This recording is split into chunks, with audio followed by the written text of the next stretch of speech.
নিজৰ মোবাইলত কেনেদৰে এছএছচি জিডি এপ্লাই কৰিব পাৰিব আৰু কি ডকুমেণ্ট লাগিব আৰু কেনেকুৱা ধৰণৰ প্ৰচেছ গোটেইখিনি মই আপোনালোকক এই ভিডিঅ'টোৰ জৰিয়তে দেখুৱাই দিম আৰু আপোনালোকে নিজৰ মোবাইলৰ দ্বাৰাই আপোনালোকে এছএছচি জিডি এপ্লাই কৰিব পাৰিব। আহক আমি ভিডিঅ'টি আৰম্ভ কৰোঁ। পোনপ্ৰথমতে আমি যাব লাগিব এছএছচি ইয়াত ssc.gov.in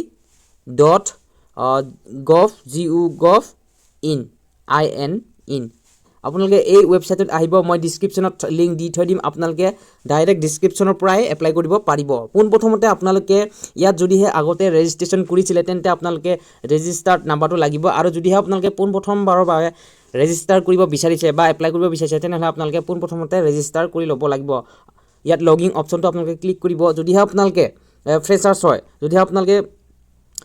আগতে এছএছচিত কোনো ধৰণৰ এক্সামৰ বাবে এপ্লাই কৰা নাছিলা তেনেহ'লে আপোনালোকে পোনপ্ৰথমতে ইয়াত ৰেজিষ্টাৰ্ড নাও অপশ্যন ক্লিক কৰিব লাগিব। তাৰপিছত আপোনালোকে ইয়াত নিজৰ নাম গোটেইখিনি পাৰ্চনেল ডিটেইলছটো দিব লাগিব। ইয়াত পাছপৰ্ট ক্ৰিয়েট কৰিব লাগিব আৰু এডিশ্যনেল ডিটেইলছ দিব লাগিব, য'ত নেকি এডুকেশ্যন কোৱালিফিকেশ্যন থাকিব আৰু য'ত নেকি ডিক্লেৰেশ্যন আপোনালোকে দিব লাগিব। পোনপ্ৰথমতে মই আপোনালোকক দেখুৱাই দিছোঁ পাৰ্চনেল ডিটেইলছটো ক্লিক কৰি পেলাই আপোনালোকে পাৰ্চনেল ডিটেইলছটো দিব। পোনপ্ৰথমতে ইয়াত মই আপোনালোকক দেখুৱাই দিম, য'ত নেকি আপোনালোকে কনফাৰ্ম অপশ্যনটো ক্লিক কৰি দিব লাগিব। ইয়াত কনফাৰ্ম অপশ্যনটো আপোনালোকে ক্লিক কৰাৰ পিছতে আপোনালোকৰ ইয়াত আহি পৰিব do you have a Aadhaar card. আপোনালোকৰ যদি আধাৰ কাৰ্ড আছে তেনেহ'লে য়েছ আৰু যদিহে নাই ন'। ইণ্টাৰ ইউৰ আধাৰ ডিটেইলছ, আপোনালোকৰ আধাৰ কাৰ্ডৰ নাম্বাৰটো ইয়াত দিব লাগিব, আধাৰ কাৰ্ডৰ নাম্বাৰটো ইয়াত দিব লাগিব। আৰু নেক্সট হৈছে আৰু পুনৰবাৰ আপোনালোকে আধাৰ কাৰ্ডৰ নাম্বাৰ ইয়াত দিব, য'ত নেকি ভেৰিফাই হ'বৰ বাবে। নেক্সট হৈছে আপোনালোকৰ ইয়াত ডিক্লেৰেশ্যনটো আপোনালোকে দিব, টিক কৰি দিব, এই টিক মাৰ্ক কৰি দিব। ইয়াৰ পিছতে আপোনালোকৰ তাত এটা যিটো নেকি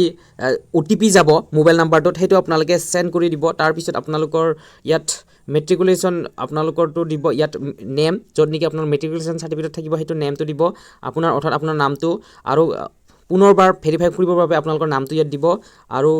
ইয়াত নামটো দিব আৰু ইয়াতো নামটো দিব, ঠিক আছে। পুনৰবাৰ এইটো ভেৰিফাই কৰিবৰ বাবে দুবাৰকৈ দিব লগা হয়। নেক্সট হৈছে have you ever change name, আপোনালোকে যদি চেঞ্জ কৰিছে নামটো তেনেহ'লে আপোনালোকে য়েছ, যদিহে চেঞ্জ কৰা নাই বৰ্তমানলৈকে তেনেহ'লে আপোনালোকে ন' দিব। তাৰপিছত আপোনালোকে নিউ নেম চেঞ্জ, যদিহে আপোনালোকে চেঞ্জ কৰিছে তেনেহ'লে আপোনালোকৰ নতুন নামটো ইয়াত দিব লাগিব আৰু পুনৰবাৰ ইয়াত ফিল আপ কৰিব লাগিব যদিহে আপোনালোকে নামটো চেঞ্জ কৰিছে, ঠিক আছে, ভেৰিফাই হ'বৰ বাবে। নেক্সট আপোনালোকৰ জেণ্ডাৰ চিলেকশ্যন কৰিব, মেল হ'লে মেল, ফিমেল হ'লে ফিমেল, ঠিক আছে, মেল দিছোঁ। নেক্সট হৈছে আপোনালোকৰ ডেট অফ বাৰ্থটো দিব লাগিব, ইয়াত ডে, মান্থ আৰু ইয়াৰ গোটেইখিনি দিব লাগিব আপোনালোকে। নেক্সট হৈছে ভেৰিফাই কৰিবৰ বাবে পুনৰবাৰ দিব লাগিব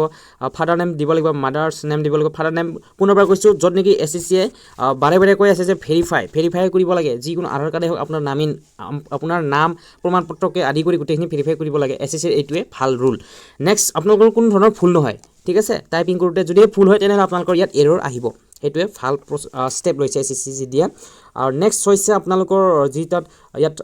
ফাদাৰ নেম ভেৰিফাই কৰিব লাগিব, mother name verify mother name. Next হৈছে আপোনালোকৰ এইখিনি সকলোৱে জানেই, মই কেৱল দেখুৱাই দিছোঁ আপোনালোকক অকণমান। মেট্ৰিকুলেশ্যন এডুকেশ্যন বৰ্ডটো কি, যদিহে আপোনালোকৰ ছেবা হৈছে বা CBSE যি হয় আপোনালোকে সেইটোৱে দিব। নেক্সট ভেৰিফাই মেট্ৰিকুলেশ্যন পুনৰবাৰ ভেৰিফাই কৰিবলৈ দিব। নেক্সট ৰোল নাম্বাৰটো দিব আপোনালোকে। ৰোল নাম্বাৰটো কেনেকৈ দিব, যদিহে আপোনালোকৰ ধৰা হ'ল আপোনালোকে 21ত পাছ কৰিছে, B21 আপোনালোকৰ ইয়াত 0 থাকোৱে আপোনাৰ যি হয়তো নংটো, তাৰপিছত ৰোলটো দিব, ঠিক আছে। নেক্সট হৈছে ইয়াৰ অফ পাছিং, কিমান চনত আপোনালোকে মেট্ৰিকুলেশ্যন পাছ কৰিছিলে আৰু ইয়াত পাছ ভেৰিফাই দিব লাগিব। হায়েষ্ট লেভেল এডুকেশ্যন কোৱালিফিকেশ্যন, আপোনালোকৰ হায়েষ্ট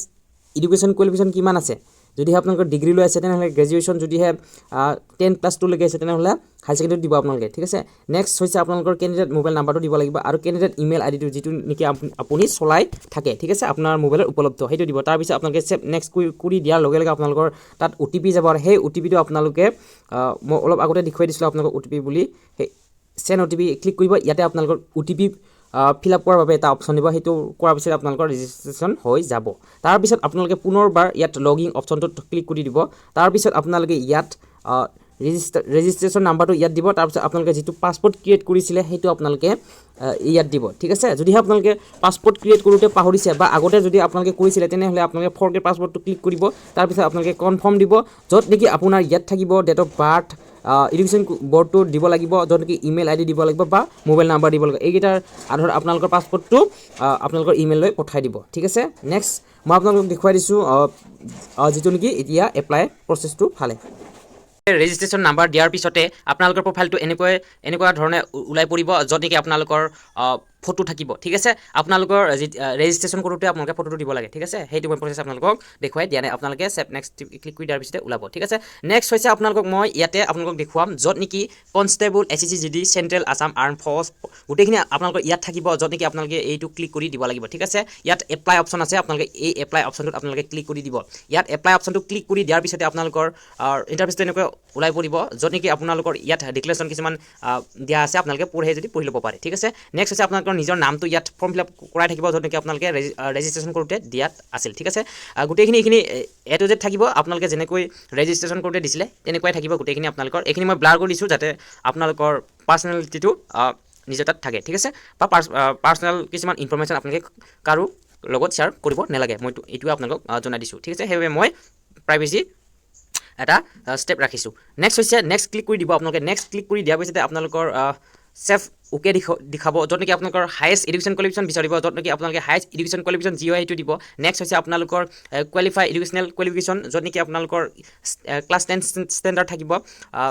আপোনালোকে কি কৰিব EQ ষ্টেটাছ মই আপোনালোকক এইবিলাক আপোনালোকে ক্লিক কৰিব য'ত নেকি আপোনালোকৰ ইয়াত EQ ষ্টেটাছ পাছ থাকিব আৰু নেক্সট হৈছে পাছিং ইয়াৰ গোটেইখিনি আপোনালোকৰ ইয়াত ফৰ্ম ফিল আপ থাকিবই য'ত নেকি আপোনালোকে ৰেজিষ্ট্ৰেশ্যন কৰোঁতে দিছিলা ঠিক আছে ইয়াত আপোনালোকে দিব ইয়াত লিখা আছে যে যিসকলৰ নেকি 2020-21 বৰ্ষত তেওঁলোকে ক'ভিডৰ সময়ত পাছ কৰিছিলে তেওঁলোকৰ যদি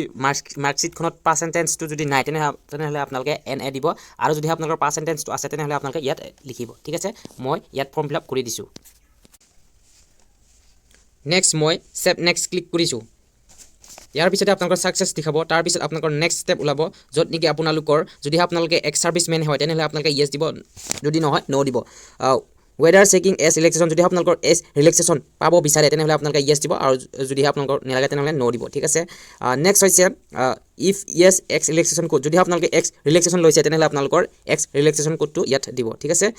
মই ইয়াত ন' দিছোঁ ইয়াত ন' ক্লিক কৰাৰ লগে লগে এইটো অপশ্যন নাইকিয়া হ'ব যদিহে আপোনালোকৰ ইয়াত দিয়া আছে do you want to make your personal information available for assisting job opportunity যদি আপোনালোকে ন' দিব ঠিক আছে ইয়াত ন' দিব পাৰে আপোনালোকে ঠিক আছে নেক্সট ষ্টেপ নেক্সট কৰিব আপোনালোকে তাৰপিছতে ইয়াত ওলাব ইয়াত হৈছে প্ৰিফাৰেঞ্চটো দিব আপোনালোকে ক'ত এক্সামিনেশ্যন চেণ্টাৰ দিব ঠিক আছে ইয়াত যদিহে আপোনালোকে ইয়াত অসমৰ সকলক মই জনাই দিছোঁ অসমৰ সকলে কি কৰিব ইয়াত আপোনালোকে পোনপ্ৰথমতে গুৱাহাটীটো চিলেক্ট কৰিব ঠিক আছে গুৱাহাটীত এইকাৰণে চিলেক্ট কৰিব যাতে আপোনালোকৰ যান বাহনৰ সুবিধা হয় অহা যোৱা কৰাত সকলোৰে সুবিধা যদিহে আপোনালোকে ওদালগুৰি ডিষ্ট্ৰিক্ট বা আপোনালোকে যদিহে শোণিতপুৰ ডিষ্ট্ৰিক্টৰ হয় বা আপোনালোকে গোটেইখিনি তেজপুৰত দিব পাৰে ঠিক আছে মই ইয়াত আপোনালোকক লিখি দিম য'ত নেকি ইয়াত গুৱাহাটীটো মই চিলেক্ট কৰি দিম আপোনালোকক ঠিক আছে আপোনালোকক ইয়াত মই A to Z দেখুৱাই নাথাকোঁ যেনেকৈ আপোনালোকক মই কেৱল জনাই দিম যে আপোনালোকে 4টা প্ৰিফাৰেঞ্চ দিব আপোনালোকে 3টা প্ৰিফাৰেঞ্চ দিব যেনেকৈ আপোনালোকৰ নিয়াৰেষ্ট হয় ঠিক আছে ওচৰ হয় মই ইয়াত ফৰ্ম ফিল আপ কৰি দিছোঁ নেক্সট হৈছে আপোনালোকে এক্সামটো কোনটো লেংগুৱেজত দিব যদিহে আপোনালোকে এছামিছত দিব বিচাৰিছে তেনেহ'লে এছামিজ ইয়াত ক্লিক কৰিব ঠিক আছে নেক্সট হৈছে আপোনালোকৰ ইয়াত আপোনালোকক সুধিব ভেৰিফাই ইয়ৰ যিটো নেকি এক্সামৰ আপোনালোকে লেংগুৱেজ চিলেক্ট কৰিলে সেইটো ভেৰিফাই কৰিবৰ বাবে আপোনালোকে ইয়াত পুনৰবাৰ ক্লিক কৰিব ঠিক আছে নেক্সট হৈছে are you nation cadet corps যদিহে আপোনালোকে NCC চাৰ্টিফিকেট আছে তেনেহ'লে য়েছ দিব যদিহে নাই ন' দিব ঠিক আছে নেক্সট হৈছে আপোনালোকৰ কিবা যদি স্পৰ্ট চাৰ্টিফিকেট আছে তেনেহ'লে য়েছ আৰু যদিহে নাই তেনেহ'লে ন' ঠিক আছে নেক্সট আপোনালোকৰ যদি ডমিচিয়েল আছে তেনেহ'লে আপোনালোকৰ বা আপোনালোকে ক'ৰ হয় সেইটো আপোনালোকে ইয়াত চিলেক্ট কৰিব আছাম নেক্সট হৈছে ইয়াত পুনৰবাৰ ইয়াত চিলেক্ট কৰিব আছাম নেক্সট হৈছে ডিষ্ট্ৰিক্ট ডমিচিয়েল আপোনালোকৰ ডিষ্ট্ৰিক্টটো কি ইয়াতে চিলেক্ট কৰিব ওদালগুৰি দিছোঁ মই নেক্সট হৈছে ভেৰিফাই ডিষ্ট্ৰিক্ট ইয়ৰ ডমিচিয়েল পুনৰবাৰ ভেৰিফাই কৰিবৰ বাবে আপোনালোকে নিজৰ ডিষ্ট্ৰিক্টটো চিলেক্ট কৰিব নেক্সট হৈছে have you migrate from the state UT যদিহে অৰ্থাৎ আপোনালোকে নিশ্চয় নহয়ে UTত তেনেহ'লে আপোনালোকে ন' দিব ঠিক আছে পোনপ্ৰথমতে আপোনালোকে প্ৰিফাৰেঞ্চ গোটেইখিনি দিব লাগিব পষ্টকেইটা আপোনালোকে পোনপ্ৰথমতে ইয়াত চাই ল'ব ইয়াত দিয়া আছে আপোনালোকে ABCD Hলৈকে দিয়া আছে G নাই G ঠাইত H দিয়া আছে ইয়াত আপোনালোকে চাব গোটেইখিনি আপোনালোকৰ মেণ্ডেটৰী হয় আপোনালোকে এইখিনি ফিল আপ কৰিবই লাগিব ঠিক আছে মই ইয়াত ফিল আপ কৰি দিছোঁ আৰু আপোনালোকে ইয়াত ফিল আপ কৰি ল'ব ঠিক আছে তাৰপিছত আপোনালোকে ইয়াত চেভ নেক্সট ক্লিক কৰি দিব চেভ নেক্সট ক্লিক কৰাৰ পিছতে আপোনালোকৰ তাত এনেকৈ ইণ্টাৰফেচ আহিব য'ত নেকি আপোনালোকৰ লাইভ ফটো লাগিব ঠিক আছে ইয়াত লাইভ ফটো লাগিব ইয়াত লাইভ ফটো ইয়াত যিসকলে কম্পিউটাৰত কৰি আছে তেওঁলোকে ইয়াত স্কেন কৰিব লাগিব QR কোড এপটো ডাউনলোড কৰি আৰু ইয়াত তাৰপিছতে আপোনালোকে ইয়াত যিসকলে মোবাইলৰ দ্বাৰাই কৰি আছে তেওঁলোকে কেপচাৰ লাইভ ফটো ইয়াত দিব লাগিব তাৰপিছত আপোনালোকৰ চিগনেচাৰ আপলোড কৰিব লাগিব য'ত নেকি আপোনালোকৰ 10 KB 20 KB ভিতৰত হ'ব লাগিব ঠিক আছে আৰু ৱেইট 6.0 চেণ্টিমিটাৰ থাকিব আৰু হাইটটো 2.0 চেণ্টিমিটাৰ থাকিব ঠিক আছে তাৰপিছত মই এইখিনি ফিল আপ কৰি লৈছোঁ আপোনালোকে ইয়াত চাই থাকিব ঠিক আছে এইখিনি কৰাৰ পিছতে আপোনালোকৰ ইয়াত লাইভ ফটো দিয়াৰ পিছত আৰু সিগনেচাৰ আপলোড কৰাৰ পিছতে আপোনালোকৰ তাত এনেকুৱা ইন্টাৰফেস আহিব য'ত নেকি ইয়াত চাব দেই আপোনালোকে সিগনেচাৰটো 10 আৰু 20 KB ভিতৰত হ'ব লাগিব আৰু ওয়েট হাইটটো ইয়াত লিখাই আছে 6 হ'ব লাগিব ওয়েটটো আৰু হাইটটো 2 সেন্টিমিটাৰ হ'ব লাগিব ঠিক আছে ইয়াত সেন্টিমিটাৰ দিয়া আছে আৰু আপোনালোকে ইয়াত ফটোটো এনেকুৱা ধৰণৰ হ'ব লাগিব য'ত নেকি আপোনালোকৰ নৰ্মেল ফটো হ'ব লাগিব ঠিক আছে তেনেকৈ আপোনালোকৰ লাইভ ফটোটো ক্লিয়াৰ কৰিব আৰু আপোনালোকে বেকগ্ৰাউণ্ডটো এক কালাৰৰ ৰাখিব ইয়াৰ পিছত আপোনালোকৰ এটা ষ্টেপ আছে যিসকলে OBC বা জেনাৰেল হয় তেওঁলোকে 100 ফিজ এটা দিব লাগিব আৰু যিসকলৰ ST SC হয় তেওঁলোকে এটকাও দিব নালাগে ঠিক আছে আপোনালোকৰ ইয়াৰ পিছত আপোনালোকৰ এপ্লিকেশনটো ডাউনলোড হৈ পৰিব তাৰ পিছত আপোনালোকৰ কমপ্লিট হৈ যাব ঠিক আছে ভিডিওটো ভাল পালে লাইক কমেন্ট শেয়াৰ কৰিবলৈ একেবাৰে নাপাহৰিব ধন্যবাদ আৰু যদিহে মোৰ ভিডিওটো আপোনালোকে পোনপ্ৰথমবাৰৰ বাবে চাইছে তেনেহ'লে সাবস্ক্ৰাইব কৰিবলৈ একেবাৰে নাপাহৰিব